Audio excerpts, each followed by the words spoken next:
So this is a new segment that we're doing here on the show, and I'm very proud of this segment. We're calling it the MAGA mushroom gobbler of the day. We have a few today and some audio that we would like to play for you. Now, listen, I don't think Benny Johnson is a very serious individual. I think Benny Johnson, like many others on the far right that are social influencers, as they call them, he's certainly not influencing me with anything.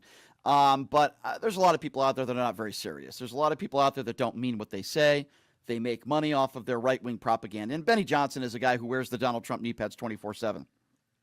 But I want you to listen to this audio of the MAGA mushroom gobbler of the day in honor of Benny Johnson, who claims that Donald Trump is often called the president of the world. Now, I've never called him that, but listen to this.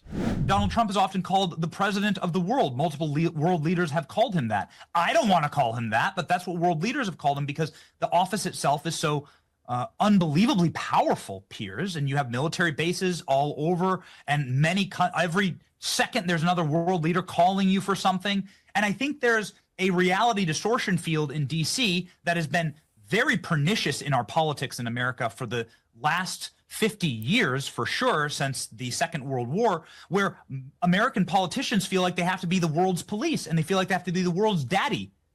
And that's not why we elected you, damn it. You know, we elected you to be daddy here, to care for your children, which are American. And I think that that's how a lot of administrations, Trump's and many others, have gotten sort of derailed and have soured with the American people because they do focus so much abroad. And it's like this lack of an ability to focus domestically here in a country that has a ton of problems, like a lot of real problems for real Americans. And they're the stakeholders in this nation. They're the ones who elect you. You should have allegiance to absolutely no one else other than this nation and its voters. And you should care for them like your own children. That's your job. That's why we pay you, and that it's actually your moral duty. Ladies and gentlemen, the Trump mushroom gobbler of the day, Benny Johnson. I don't know, do you hear people in your orbit calling Donald Trump the president of the world? I don't really hear that very often. He says, we elected you to be daddy here to care for your children, which are Americans. So don't care for people if they're not naturally born Americans. That's basically what Casper the Friendly Ghost, Benny Johnson, is saying, which is absolutely racist in nature. Again, this is a guy who goes on social media every day, who wears the Donald Trump knee pads 24/7, who has zero credibility. This is the guy who spreads propaganda and gets paid a lot of money to do it. You can't take any of these people seriously. Benny Johnson is an absolute right-wing hack and a buffoon who lies every single day, just like the Trump administration does. Now, speaking of another right-wing buffoon who is a Trump gobbler, that would be 4-foot-tall Markwayne Mullin, who suffers from small man syndrome, if not Trump fellatio syndrome. Maybe it's a double entendre, maybe both, because Markwayne Mullin doesn't have to go on his knees. He could just be standing up.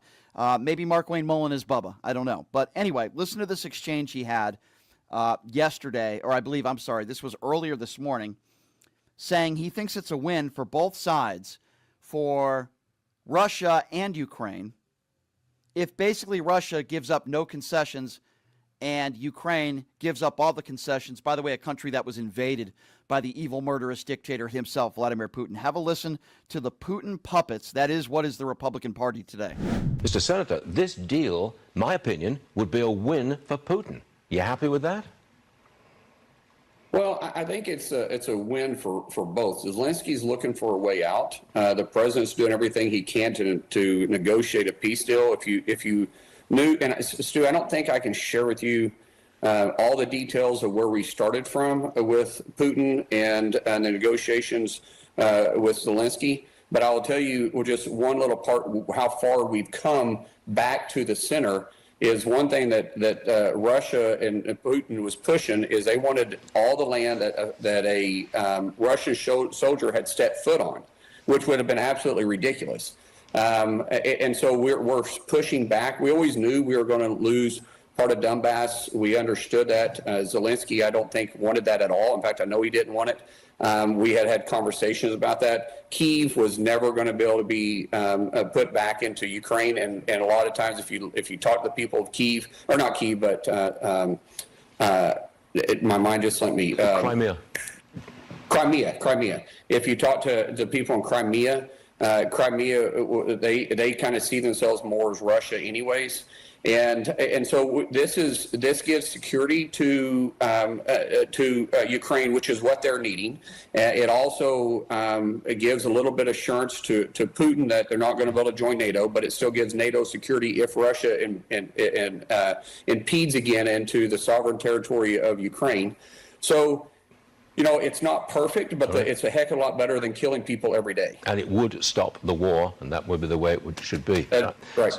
I cannot believe it, but I guess I shouldn't be surprised hearing this from the Trump mushroom gobbler himself, Markwayne Mullin. What would stop?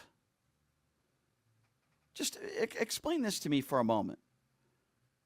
What would stop Vladimir Putin from once again invading Ukraine or any other country for that matter? Seriously. And Markwayne Mullin has the audacity to say that, you know, Putin won't do it again. This gives Ukraine security. I mean, these people are not serious people, and they are pro-Vladimir Putin. They are pro-Russian propaganda. They are pro-Donald Trump, so they will lead the way. If Donald Trump called Putin an evil, murderous dictator today, Markwayne Mullin would probably say that. But they just follow the lead of Orange Turd, and they repeat all the talking points of Donald Trump and his administration, and it's despicable. And then comes Representative Hinson, who was another Trump mushroom gobbler, who apparently is emphasizing the fact of where the Republican Party was, and it appears as though they transitioned from the threat of Jewish space lasers to now Chinese baby monitors. Folks, I am not making this stuff up. Listen to Representative Hinson. And then just from my perspective as a mom, I think about, you know, watching baby monitor. That's a very intimate moment with you and your baby at home. And to think that the Chinese could be spying on your morning routine or what's going on with your family, it is certainly very, very concerning. Why? Why are they spying on moms? Yeah, it comes down to they just want to know what Americans are up to so that they can continue to undermine our way of life, our value system. It's all about the competitive nature, right? They understand us better than they, you know, you talk about that surveillance state. It's alive and well in China. They want that here as well. What? I mean, I don't even know what she's talking about.